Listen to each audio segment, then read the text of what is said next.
Customer analysis is used by marketing teams to understand customers. To fully understand how to market to customers, manufacturers must collect demographic information as well as psychological, sociological, and behavioral points. Today we will discuss 3 different types of customers. These include consumers, other businesses, and nonprofit organizations. The most common type of customer is the consumer. Products must be designed to fit consumer needs. Most manufacturers take responsibility in preparing marketing materials, and retailers expect them to help promote products. Companies also sell to other businesses. This is not a function of the distribution channel if the market consists of other businesses that consume the product or service. If the business resells the products to anyone, then it is considered to be part of the distribution channel. The final focus group is nonprofit organizations such as the American Red Cross, YMCA, schools, or hospitals.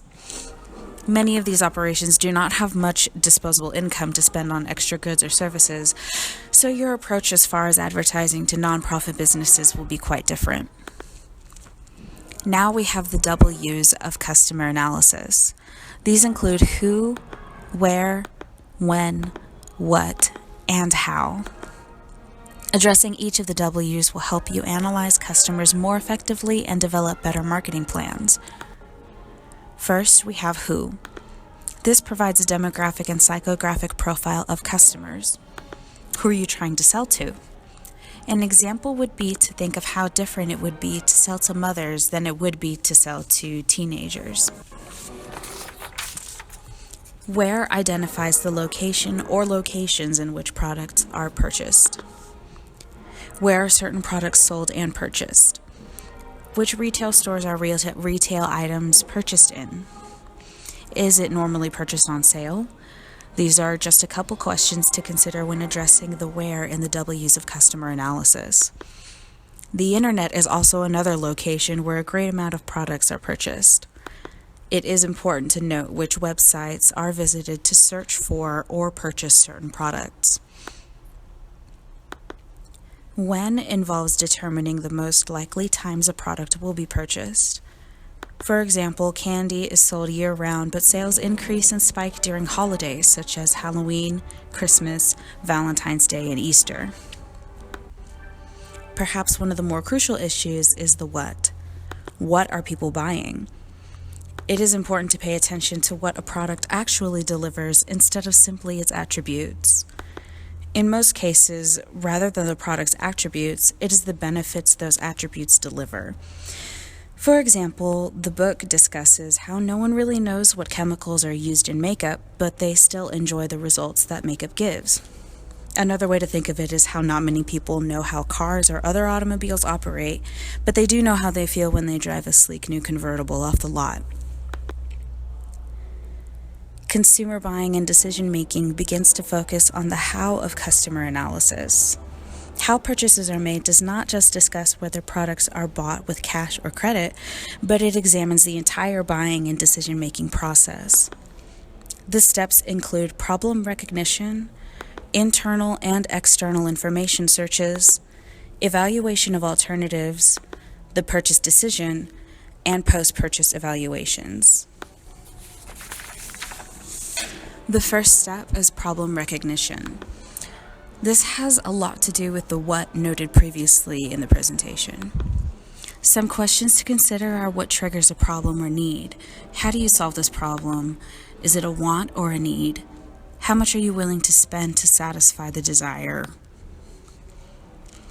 Next is internal and external information searches.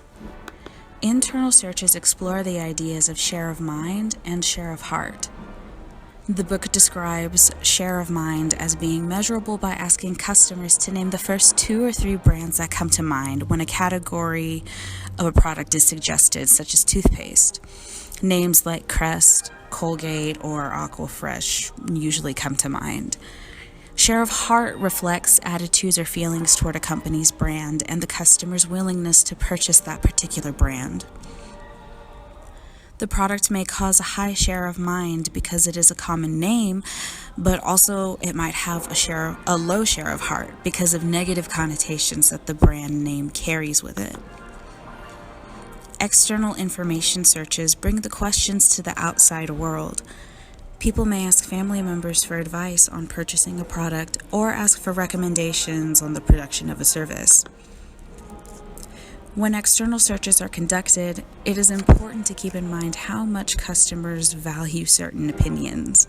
For example, someone may value their spouse's opinion over a stranger's or someone on the internet's opinion. Next is evaluation of alternatives. This includes alternative products as well as alternative brands within a product category. Consumers often use one of three methods or a combination of any of the three methods. These include affect referral, the evoked set, and the multi-attribute method. Affect referral is the method when consumers choose the brand that they like or about which they hold the most positive feelings.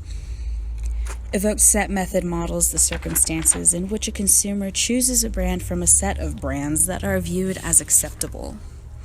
These sets can also include the inept set and the inert set. The inept set includes the brands that the consumer will not purchase, and the inert set includes the brands which the consumer knows little or nothing about.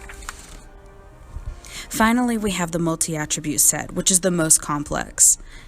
The approach matches high involvement purchases and socially visible products, and the consumer's attitude is determined by the brand's performance on product or brand attributes, and the importance of each attribute to the consumer.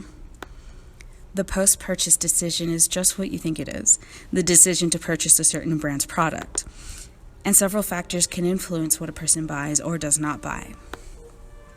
Post-purchase evaluations are the final key step. In a nutshell, if a customer is satisfied with a product, then retention becomes easier, and the consumer is more likely to purchase that product again. If a customer is not satisfied or experiences buyer's remorse, then the consumer is less likely to make the same purchase another time. Customer analysis is pretty easy to understand because we are all consumers and make buying and purchase decisions almost every day. Exploring each section that was discussed here will ensure that you get to know your target market better and therefore help you produce more effective marketing and advertising strategies.